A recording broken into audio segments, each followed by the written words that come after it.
Penyebab penyebaran hoax di tengah pandemi COVID-19 sudah sangat mengkhawatirkan.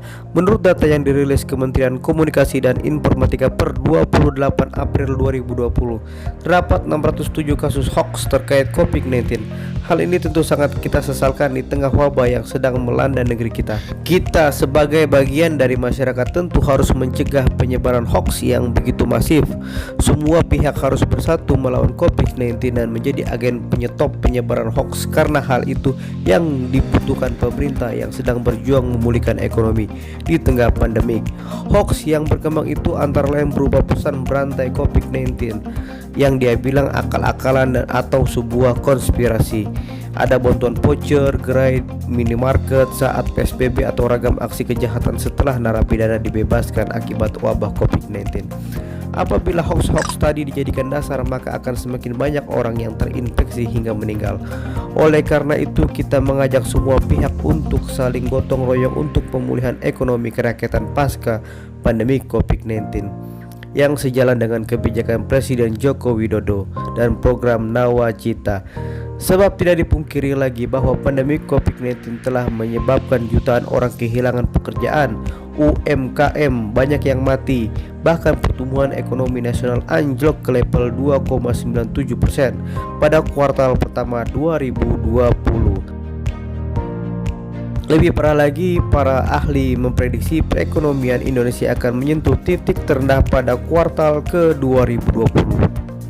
Tidak mungkin kita menyerahkan sepenuhnya kepada pemerintah. Sebagus apapun kebijakan dan program nasional yang dicanangkan, tidak akan berhasil tanpa dukungan seluruh rakyat Indonesia.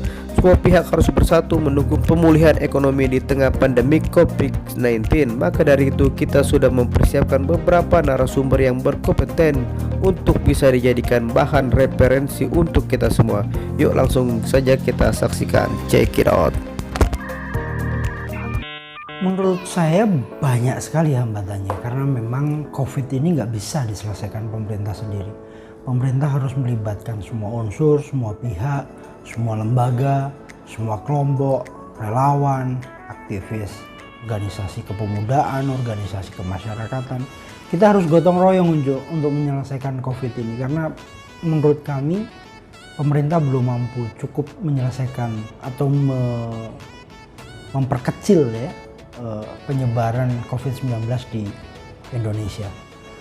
Kalau lihat dari data yang dikeluarkan oleh gugus tugas, kita bisa ketahui bahwa masih banyak yang harus perlu dievaluasi, banyak yang perlu diperbaiki. Protokol kesehatan yang sudah dijalankan di beberapa klaster, menurut saya masih belum konsisten dilakukan dengan baik. Apalagi sekarang isu-isu yang beredar di bawah, bahwa di lapisan paling bawah nih ya, kalau kita lihat bahwa COVID itu buatan manusia, konspirasi, ada upaya-upaya yang lain. Disinformasi ini sesungguhnya yang harus diluruskan kepada publik, bahwa kita harus bersama-sama merubah pola hidup, harus memperbaiki pola kesehatan kita, memakai masker, mencuci tangan, dan seterusnya. Kita tahu di Amerika ratusan ribu yang meninggal, dan ini sebagai catatan sebenarnya di beberapa negara yang cukup kuat secara teknologi, cukup higienis dari sisi makanan. Memang orang bilang di Indonesia ini lebih kuat antibodinya, tetapi itu juga bukan jaminan. Faktanya kita juga masih banyak yang meninggal dunia dan terus bertambah. Kalau lihat dari data penambahan itu, menurut kami masih kurang efektif ya, dan ini harus dilakukan secara bersama-sama. Langkah-langkah apa, pihak manapun harus dilibatkan dalam setiap proses pencegahannya, termasuk akademisi-akademisi yang memang memungkinkan untuk menciptakan sesuatu terobosan baru, vaksin yang baru, membuat alat kesehatan yang baru yang memungkinkan untuk membuat negeri ini bisa berdiri di kakinya sendiri. Banyak orang-orang kreatif, orang-orang cerdas, orang-orang di Indonesia ini yang mampu melakukan itu sesungguhnya, asal negara memberikan wewenang, memberikan kesempatan, diajak diskusi bersama, difasilitasi. Kami punya keyakinan bangsa ini mampu untuk bangkit dan berdiri sendiri. Dunia usaha ya, khususnya perdagangan, Saya kebetulan Ketua Umum Ikatan Pedagang Pasar Indonesia. Kalau dari sisi pasar tradisional, kami telah merilis data terbaru bahwa ada penurunan omset kurang lebih sekitar 65%. Ada penurunan daya beli masyarakat kurang lebih sekitar 50%. Ini sebagai catatan penting bahwa perekonomian kita sedang porak-poranda sebenarnya. Tetapi sesungguhnya yang jadi catatan penting, kalau kita review pada krisis global yang lalu, di saat 98 pecah, itu banyak sekali dunia usaha, dalam hal ini perusahaan-perusahaan besar, perusahaan-perusahaan asing, tunggang langgang pergi meninggalkan Indonesia. Investasi yang dikeluarkan dan sudah mendapatkan untung itu mereka cabut ke negaranya masing-masing.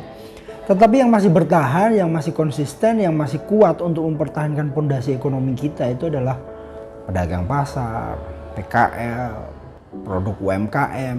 Ini masih tetap kokoh berdiri di saat pengusaha-pengusaha besar, perusahaan-perusahaan besar lari jika kondisi ekonomi kita sedang sulit. Memberikan dorongan, insentif, permodalan kepada fondasi ekonomi kita, produk UMKM dibangkitkan, berdiri tegak menjadi negara yang memang mandiri, ya, impor dihilangkan. Ini menurut kami adalah cara-cara dan upaya, dan ini momentum saat pandemi ini kita mampu melakukan itu. Jika ini dilakukan bersama, BUMN ikut membantu, anggaran negara juga diprioritaskan untuk menumbuhkan ekonomi rakyat, saya yakin akan bisa cepat pulih dibanding memberikan subsidi kepada perusahaan-perusahaan besar. Peran media cukup kuat, ya, cukup penting untuk menjaga agar ruh berita, ruh informasi itu sejalan dan seiring dengan fakta. Peran kita bersama sesungguhnya tidak perlu share yang memang kebenarannya diragukan, tidak perlu menginformasikan kepada pihak-pihak lain jika itu memang belum diyakini. Itu bagian dari menjaga agar tidak menyebarnya hoax. Grup WhatsApp keluarga gitu, itu masih juga banyak. Maka orang-orang tua ini harus banyak diedukasi. Dengan apa? Dengan teman-teman aktivis, teman-teman muda yang memang punya kepedulian terhadap lurusnya berita yang ada gitu. Tapi kalau memang ini dibiarkan, ini berbahaya dari banyak hal, termasuk sisi ekonomi juga akan tumbang juga. Oh, memang hoax ini masih beredar di negara ini. Kami minta kepada pemerintah untuk mengevaluasi kebijakan ekonominya, melakukan upaya-upaya terobosan-terobosan yang akan dikenang nanti, bahwa di saat kondisi sulit pemerintah membantu mengangkat perekonomian daerah melalui subsidi-subsidi dan permodalan kepada pedagang-pedagang kecil, karena ini akan menumbuhkan perekonomian daerah dan otomatis akan mengembangkan perekonomian nasional. Saya pikir itu. Hoax adalah kabar bohong, yaitu informasi bohong. Jadi ya, optimalisasi kami lakukan adalah selalu tingkatkan SDM yang berkompeten. Maksudnya gimana? Artinya sesuai instruksi Dewan Pers bahwa kita selalu mengupgrade teman-teman wartawan untuk mengikuti jenjang sertifikasi, karena wartawan sendiri adalah profesi, sehingga mereka perlu kompetensi untuk bisa mengedukasi dan menginformasikan berita-berita yang mereka produksi. Ketika wartawan itu kompeten, dia akan memberikan informasi atau memproduksi berita-berita secara masif sesuai fakta dan data, sehingga masyarakat yang mengkonsumsi pun bisa mendapatkan informasi yang benar adanya, tidak ada-ada ataupun bohong. Yang kedua, apakah media cukup transparan dalam mengabarkan penanganan COVID-19? Tentu ya, artinya media sebagai pilar demokrasi selalu mengedepankan fakta dan data. Artinya bahkan kami sendiri selalu mengungkap fakta di balik fakta, karena kami selalu melakukan selalu berprinsip bahwa cover borset itu penting.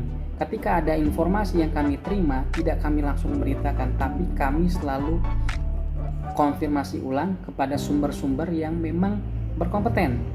sehingga berita yang kita produksi benar-benar berita yang berimbang, tidak memihak, karena memang media sendiri harus independen. Nah, itu transparansi kami kepada pembaca. Yang ketiga, apakah media juga ikut mengabarkan upaya dan terobosan pemerintah dalam menangani hoax? Ya, kita perlu apresiasi kepada pemerintah sendiri yang saat ini masih bekerja keras, berjibaku dalam menangani COVID-19, baik di daerah maupun pusat. Semua berlomba-lomba agar kasus positif maupun ODP, PDP zero ataupun tidak ada lagi, sehingga benar-benar masyarakat bebas COVID-19. Nah, ini kami sebagai mitra kerja pemerintah, kami tentu selalu mengedukasi masyarakat agar selalu mengedepankan protokol kesehatan seperti cuci tangan, pakai masker, pakai sanitizer, dan lain sebagainya. Keempat, apa agenda setting media dalam memerangi hoax serta mendukung pemulihan ekonomi pasca pandemi? Canaan media untuk memerangi hoax itu kita lakukan adalah menyiapkan konten kreatif. Kenapa konten kreatif ini penting? Karena memang pemulihan psikis dari masyarakat itu penting, sehingga perlu hiburan-hiburan yang menarik. Artinya bukan hanya memberikan informasi, edukasi dan kontrol, tapi kita juga menyiapkan konten kreatif yang benar-benar dibutuhkan masyarakat, sehingga masyarakat bisa benar-benar kembali ke kehidupan baru. Yang terakhir, apakah sudah dilakukan media dalam membangun optimisme masyarakat dalam pemulihan ekonomi tengah COVID-19? Jadi memang membangun optimisme ini jadi tugas bersama. Kami sebagai media tentu selalu menginformasikan berita-berita terbaru, baik data kabar pasien sembuh maupun kasus per kasus, sehingga masyarakat benar-benar tidak parno ataupun cuek dalam di masa pandemi ini. Oke, itu tadi dia beberapa narasumber kita yang sudah berbicara terkait COVID-19. Apapun yang mereka lakukan, apapun yang pemerintah lakukan saat ini tidak akan ada gunanya kalau kita tidak sadar akan kesehatan, kalau kita masih menyebarkan berita-berita hoax terkait COVID-19. Mari sama-sama kita bahu-membahu untuk membangkitkan ekonomi Indonesia kembali seperti sedia kala. Terima kasih. Semoga bermanfaat. Sampai berjumpa di video-video kita selanjutnya.